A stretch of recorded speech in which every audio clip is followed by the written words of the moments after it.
and that is going to be of Snarlagon. Yeah, by Andrew MacLean. A really fun graphic novella. Andrew is the writer for the currently running Godzilla War for Humanity IDW comic book series. Jake Smith does the art on that one. This one, Andrew did everything. This is all Andrew's art, all Andrew's writing. Uh, What'd you think of it? I thought it was a really fun little book that Yeah, paid no, I tribute thought to it the was. classics. I thought it was a cool little. It had some fun camp moments. Oh yeah, a lot of camp, a lot of fun. I thought that the art style was very not exactly the same, but also it was very similar to War of Humanity. Yeah, yeah. Like I mean, yeah, you that, can like see exaggerated features and. yes, I really enjoyed it. It's when I first saw it announced, I was like, oh, I got to get on this right away.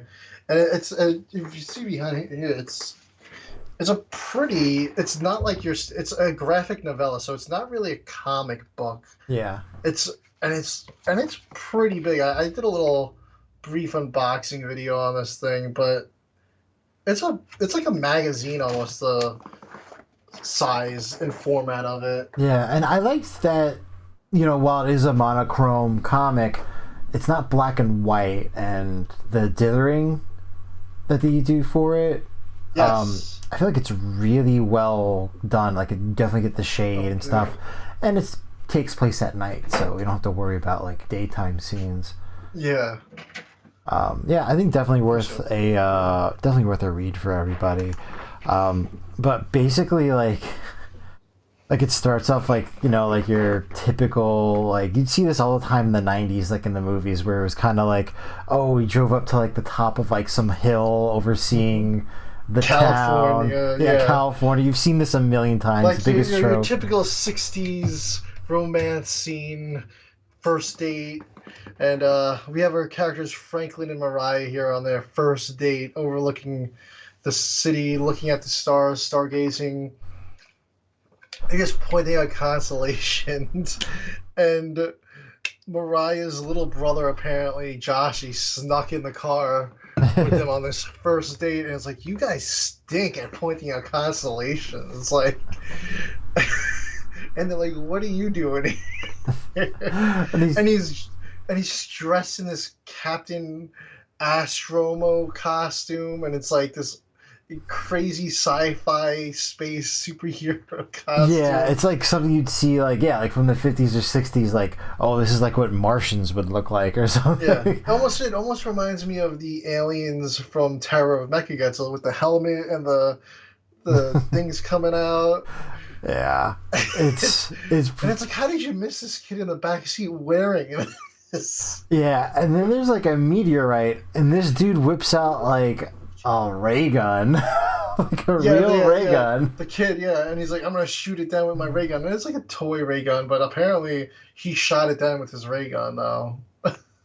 Yeah, but that's what I was confused about, because like Franklin's dad was like, "Oh, we need Joshy for his like."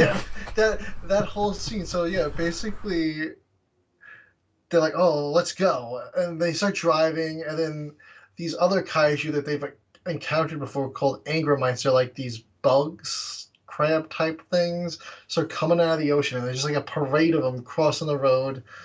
And Franklin's father is apparently like a general. And he's like, let's go see my dad. Or did they go to Mariah's? They went to Mariah's uncle's. Yeah, Mariah's uncle. He was a scientist. So they go to his lab, and they're like, oh, the Angramites are heading towards the city. And a meteor fell from the sky. And then Josh is like, no, I shot it down with my ray gun. And then that's when Franklin's dad shows up, who's like a general.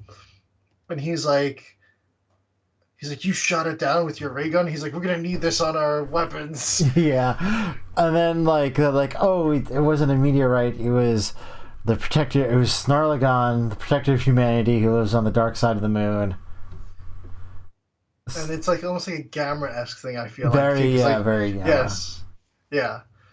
And the Snarlagon's design's pretty awesome. It's like turtle-ish, Gamera-ish. Not really. Like, it's slightly like, Gorgo. It's like Gorgo mashed with Gamera, I guess. Yeah, it's got like armor plating and all this cool stuff. Yeah, these are the Angramites. Yeah. really cool. They're almost like sea louse, almost like at the beginning of well, not quite the same of Godzilla Returns, but sort of same Yeah. inspiration. Also on the back cover here, and this is available on their Laser Wolf website too. So I would definitely recommend picking this up. We'll link that up down below. But yeah, so Josh's dad, Franklin's dad, is like, all right, let's get to action, and they're like, all right, Joshy, you're gonna come with us. You're gonna go on the front lines, and like everyone starts laughing about it because he's in his Captain Astro suit, and then we see, sure enough, later on in the comic, Joshy is really there on the front lines, riding on a tank, and like Mariah's uncle, the scientist, has this lab assistant that's with him for some reason, and she's like, I thought they were joking. Why is this happening to me? Like, it's just like a terrible situation. They just sent a child and a lab assistant with the army to confront these kaiju, and it doesn't work out. And I'm like, what general in his right mind would send a child to the front lines? But it happened, and it was funny. I mean, this comic book is really fun and just Yeah, no, it's pretty off it's a the fun, walls. Like they just yeah, did like whatever they wanted. yeah. You could tell he just had a fun time with this. Like, we're gonna make this funny. We're gonna make it silly, and uh, this is a prime example of fun, of kaiju fun right here. Yeah. Yeah, no, I liked it. There's a cool little jump scene off of like a drawbridge, Yeah, and like yeah, the dad was like backseat driving. yeah. He's like, "Don't damage my car, Franklin." And then Mariah was like, "Do you want to live or do you want to have a nice car?" Yeah. But yeah, no, I was super excited, super surprised by this story, and I was like, I'm like, we just need stuff like this, like Yeah. just a one-off, not trying to make a series or anything, just like, oh, we're No, gonna have some fun. no. It really is just like it's just so fun. And then I really like the behind the scenes section here in the back where it's like, oh, they like did it like a toku show. Like they were like there was a set and everything. They were like the art in here is just fantastic. Oh yeah, no, it's really good.